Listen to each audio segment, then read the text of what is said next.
All right, so we were just in the previous video talking about Brett's incredible dream. So if you haven't yet seen that video or listened to that audio, please do. It's a really, really powerful, powerful dream. And I love the places we went. And how are you feeling about that dream? Is there anything you want to say about it before we talk about this next little distinction? Yeah, I don't think all my notes are covered. So just Okay. I love the physical pain I was feeling actually manifested in a dream by itself. So it was great. Oh, I love this so much. So one of the things I wanted to talk about, and I is this thing called the big little. And so I want to run this by you because this feels like it's a very, I mean, it relates to men and women as well. But here's the idea. The idea is picture Bruce Lee. Bruce Lee walks into a bar, like a honky tonk bar. And some of the people, some guys like, hey, who are you?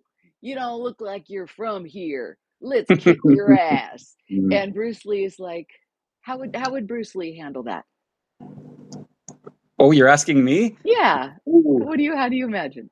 I know a little bit of his history, so I think just being that the mixed martial arts guy that he is, he probably would deal with it with, okay, there's a threat in front of me. They're threatening me. I would, I either have to run or Mhm. get it away from me Mhm. and or Mhm. talk it out or try to talk them Right. down and say, hey, I'm a normal person just like you. It's really Right. hard. I live in Alberta and it's really Oh. difficult to do that sometimes, especially when there's a bar involved, like what happens in a bar. Right. And man, oh man, it's hard to talk to people out of their Right. aggression state, especially if they're there.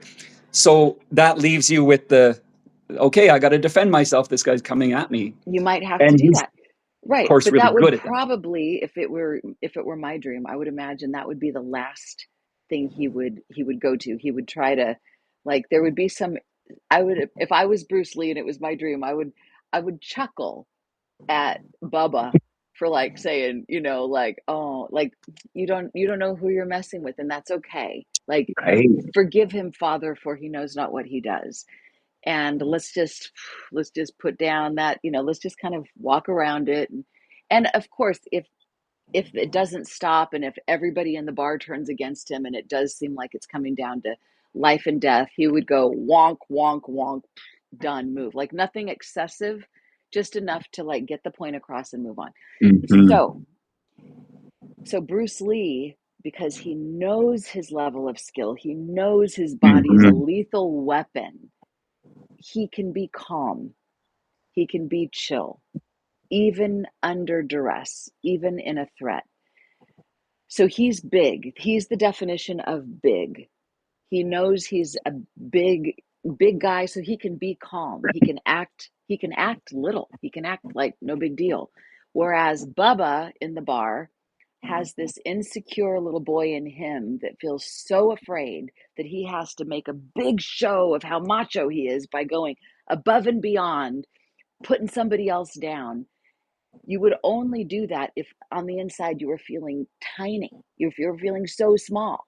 So so the big little, whenever, so here's my assumption, my assertion is that anybody who is acting a fool, anybody that is being belligerent, overly violent, overly whatever, it's because they are feeling small, they're feeling little, and their behavior, like a puffer fish, has to blow up 10 times bigger than they are in order Right. to mask how little they feel. So all the shenanigans are really just smoke and mirrors. It's not sustainable. It can last for a while, but it's not going to, eventually it implodes. Whereas, so the goal, if this is this simulation, this dream we're in, is to grow and glow. The goal is to get acquainted with who is our creator, how did we get here, what makes us big, in a way that has it not be on shaky ground. Like if we build our foundation on solid ground, then we're not going to be toppled by the winds of change. All right, so what is that bringing up for you? I see your giggle. So Well, how is there's that landing? I used to use that exact analogy about building your foundation, building your house on a foundation that's unstable. I Mm, used it in terms of a relationship I had with a lady, mm. in that if you build your house on someone else's foundation. So if Oh, I'm oh, building that's on good. her, Mm. it and she moves away, where does my house go? Goes with her. And Oh, so I want you're my left house to feeling stay. homeless. Yeah, exactly. And I empty and all that other things, Mm. and unsecure and insecure and things like Right, that. right. Um, so Wow. in terms of that analogy, yeah, when you build your house on a foundation that's small, and it's your house is this big, and but the foundation is only this big, it's only this big. Mm. I think your house will just be unstable, and that's, Yeah, I think, that same concept. yeah, When yeah. when I get too big for my britches, I also am usually put down very quickly. Like, oh yeah, right. Sorry, I'm lashing out, or my emotions are too big for the house I've built them in, and they get out. Sometimes they come out through my eyes as tears, or they come out my mouth as bad words, Hmm. and But what's cool it about you is that gets you out. have an awareness, like, Yeah, oh, trust me. these words, this behavior indicates that I'm actually feeling small. So this big uproar is related to a smallness. Let me tend to that because Hmm. that's really an illusion. I mean, we've all been hurt. We've all felt small. We've all been made to feel small by circumstances that were beyond our control. And Hmm. it's on us to go in and tend to that little person inside and reconnect them. And this is where, to me, spirituality comes in, because that's, to me, the spirituality, the God, the higher self isn't going to go away. Like, we're going to grow that. That's where the foundation resides. I mean, you're up in a big tower that's overlooking all kinds of acres and acres of property that could go down in a second. Like, anything Hmm. of this earth, no matter how solid it seems, is something that could go poof in a second. Anything, yeah. So what makes our foundation strong, so that we can be big even when people around us who feel little are acting twice as big, like the Bruce Lee in the bar.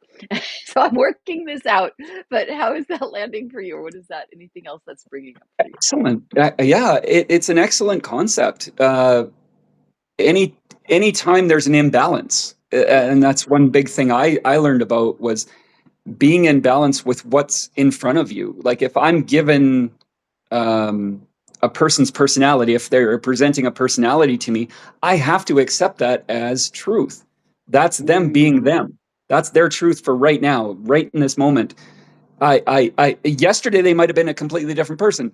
Today they're acting this way, though, and they're acting like this at me. So I have to be very cognizant of my expectations from yesterday are no longer applicable. Those have to be let go. And now this person's presenting this mm, to me, and that's their truth now. And mhm. I have to react accordingly. And I can't be like, well, imagining somebody who's nice who turns nasty. It's like, well, no, and even tomorrow they might be nice again. I have to just deal with Mhm, what's happening at me mhm. now, and not what happened True. yesterday, and stay in the moment and go, okay, you're acting up. This isn't normal.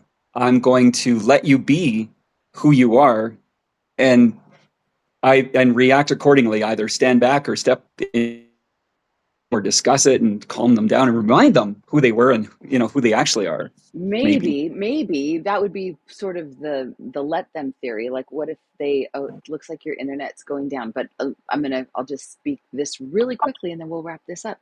But I'm thinking about the Wizard of Oz and how differently that story would have unfolded if Dorothy had been given immediately a little note that said, by the way, the wizard is just a little man behind a curtain with a big bullhorn and a bunch of technology that makes him seem bigger.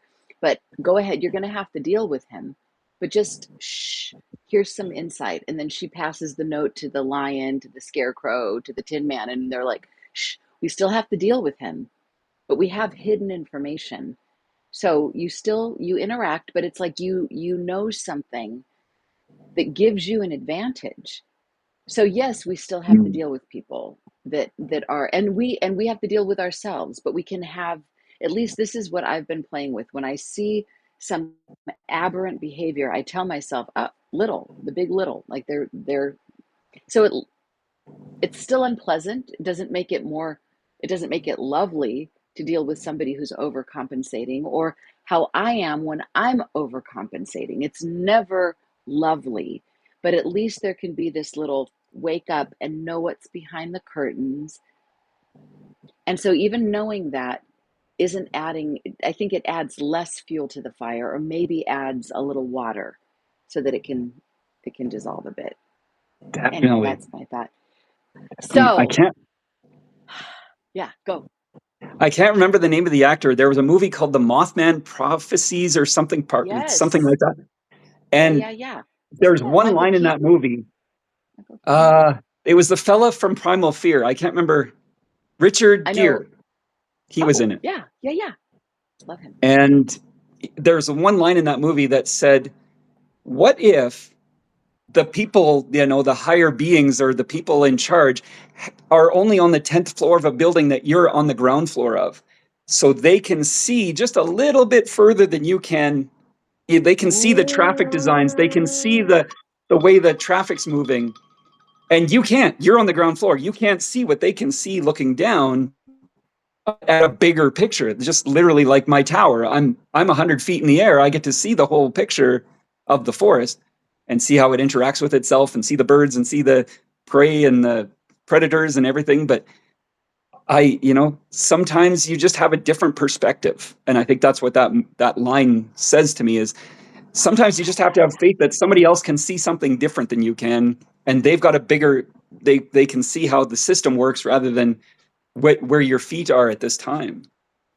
Ooh, and maybe that's us, and that's what we've been given, thanks to your dream, Mm, and thanks to the dream maker, the wisdom that we get from dreams. It elevates us to that 100-foot tall tower, so we can simply yeah. see more, so that we can bring possibly a better version of ourselves to this simulation, to this beautiful dream we're co creating. So, thank you so much, Brett Walker. And I know you've got other dreams to share, so we'll do Oh this yeah. on another Monday together.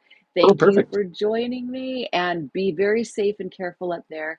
And know that you are standing on the shoulders of the shoulders of the shoulders of the great ones who went before you. And you're literally in a tower. I love it. All right. Sweet dreams to you. Mwah! Thank you for See joining ya. me. Next time. Bye.